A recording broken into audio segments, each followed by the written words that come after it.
ఎమ్మెల్యేల కేసు ఎన్నో మలుపులు తిరిగింది. అటు ఇటు చక్కర్లు కొట్టి ఎట్టకేలకు ఫైనల్ అవుట్కమ్ వచ్చింది. దీంతో ఫిరాయింపు ఎమ్మెల్యేల ఎపిసోడ్ మళ్లీ మొదటికి వచ్చినట్లయింది. 10 మందిలో ఎవరి సంగతేమో కానీ దానం నాగేందర్, కడియం శ్రీహరిపై వేటు పక్కా అన్న చర్చ జరిగింది. కాంగ్రెస్ బి ఫామ్ పై ఎంపీగా కంటెస్ట్ చేసిన దానం నాగేందర్ పై అయితే అనర్హత వేటు ఖాయమని, లేకపోతే ఆయనే రాజీనామా చేస్తారని బలమైన ప్రచారం నడిచింది. కట్ చేస్తే ఆ ఇద్దరికి కూడా క్లీన్ చిట్ ఇచ్చేశారు స్పీకర్.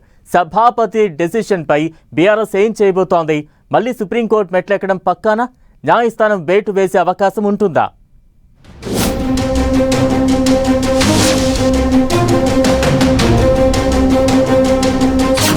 దానం కడియంకు కూడా స్పీకర్ క్లీన్ చిట్. మొత్తం 10 మంది జంపింగ్ ఎమ్మెల్యేలు సేఫ్. స్పీకర్ డెసిషన్ పై ప్రతిపక్ష బీఆర్ఎస్ తీవ్ర అభ్యంతరం. మళ్లీ సుప్రీంకోర్టు మెట్లెక్కనున్న బీఆర్ఎస్. కోర్టులు అనర్హత వేటు వేసే అవకాశం ఉంటుందా? సాగదీయాల్సినంత సాగదీశారు. విచారించాల్సిన దానికంటే ఎక్కువే విచారించారు. కోర్టులను గడువులు కోరి ఎట్టకేలకు ఊహించని ట్విస్ట్ ఇచ్చారు స్పీకర్ గడ్డం ప్రసాద్. ఫిరాయింపు ఎమ్మెల్యేలు దానం నాగేందర్, కడియం శ్రీహరికి కూడా క్లీన్ చిట్ ఇవ్వడం చర్చనీయాంశంగా మారింది. 10 మంది ఎమ్మెల్యేల ఎపిసోడులో మొదటి నుంచి దానం నాగేందర్, కడియం శ్రీహరి కేసులు మాత్రం సంథింగ్ స్పెషల్ అనే టాక్ ఉండేది. ఎందుకంటే దానం నాగేందర్ బీఆర్ఎస్ ఎమ్మెల్యేగా గెలిచి కాంగ్రెస్ లోకి వెళ్లడమే కాదు, కాంగ్రెస్ బీఫామ్ మీద లోక్సభ ఎంపీగా కంటెస్ట్ చేశారు. ఇక తన కూతురు కడియం కావ్య కాంగ్రెస్ ఎంపీ అభ్యర్థిగా దాఖలు చేసిన నామినేషన్ పత్రంపై కడియం శ్రీహరి సంతకం చేసినట్లు ఎలిగేషన్స్ ఉన్నాయి. పైగా తన కూతురు గెలుపు కోసం కడియం ప్రచారం చేసినట్లు కూడా బీఆర్ఎస్ వీడియో ప్రూఫ్లు సబ్మిట్ చేసింది. ఈ కీలక ఆధారాలున్నాయని భావించి ఈ ఇద్దరిపై స్పీకర్ వేటు వేస్తారని బలమైన ఒపీనియన్ కొనసాగింది. కడియంను సేఫ్ చేసిన దానం నాగేందర్ పై మాత్రం వేటు వెయ్యడమో రాజీనామానో పక్కా అన్న టాక్ నడిచింది. ఇదేదీ జరగలేదు. ఎవ్వరూ ఊహించనట్లు, కాంగ్రెస్ పెద్దలు కోరుకున్నట్లుగా స్పీకర్ తీర్పు ఇచ్చారని బీఆర్ఎస్ లీడర్లు మండిపడుతున్నారు.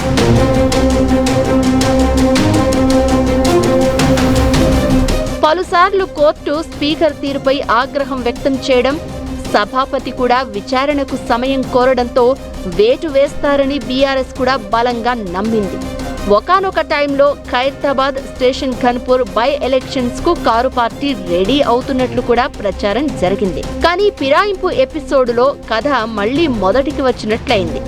నెక్స్ట్ బీఆర్ఎస్ స్టెప్ ఏంటన్నదే కీలకంగా మారింది. మొత్తం 10 మంది ఎమ్మెల్యేలపై వేటు కోసం మళ్లీ సుప్రీంకోర్టు మెట్లెక్కనుందా?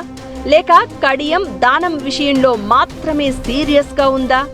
అసలు బీఆర్ఎస్ ఆలోచన ఏంటన్నది ఆసక్తికరంగా మారింది. అయితే ఇప్పటికే సుప్రీంకోర్టులో తాము వేసిన పిటిషన్ పెండింగ్ లో ఉండగానే స్పీకర్ క్లీన్ చిట్ ఇస్తూ నిర్ణయం తీసుకోవడంతో గులాబీ పార్టీ సరికొత్త వ్యూహాలకు తెరలేపుతోందన్న చర్చ జరుగుతోంది. మరోసారి అత్యున్నత న్యాయస్థానం మెట్లెక్కేందుకు ప్రిపేర్ అవుతోందట.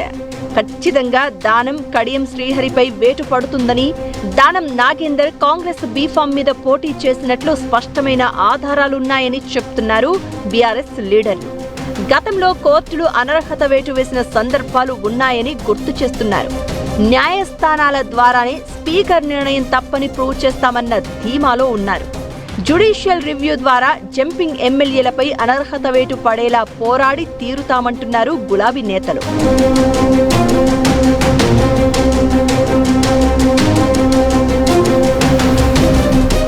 అయితే స్పీకర్ నిర్ణయం తీసుకునే వరకు సుప్రీంకోర్టు ప్రెజర్ పెట్టగలిగింది. ఎట్టకేలకు సభాపతి ఓ డెసిషన్ తీసుకున్నారు. కానీ స్పీకర్ తీసుకున్న నిర్ణయాన్ని తప్పని చెప్పే అధికారం కోర్టులకు ఉందా అన్నదే పెద్ద ప్రశ్న. లెజిస్లేటివ్ అడ్మినిస్ట్రేషన్ లో స్పీకర్, చైర్మన్ నిర్ణయమే ఫైనల్ అన్నట్లుగా ఉంటుంది. అలాంటిది ఇప్పుడు తెలంగాణ స్పీకర్ నిర్ణయాన్ని సుప్రీంకోర్టు తప్పు పడుతుందా? బీఆర్ఎస్ సబ్మిట్ చేసిన ప్రూఫ్స్ ఆధారంగా వేటు వేస్తుందా అనేది డిస్కషన్ పాయింట్ గా మారింది.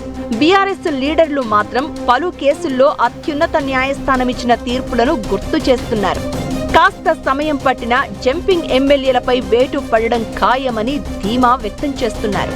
స్పీకర్ డెసిషన్ ని తప్పుపడుతూ సుప్రీంకోర్టు వేటు వేస్తే మాత్రం దేశంలోనే సెన్సేషనల్ తీర్పయ్యే అవకాశం ఉంది.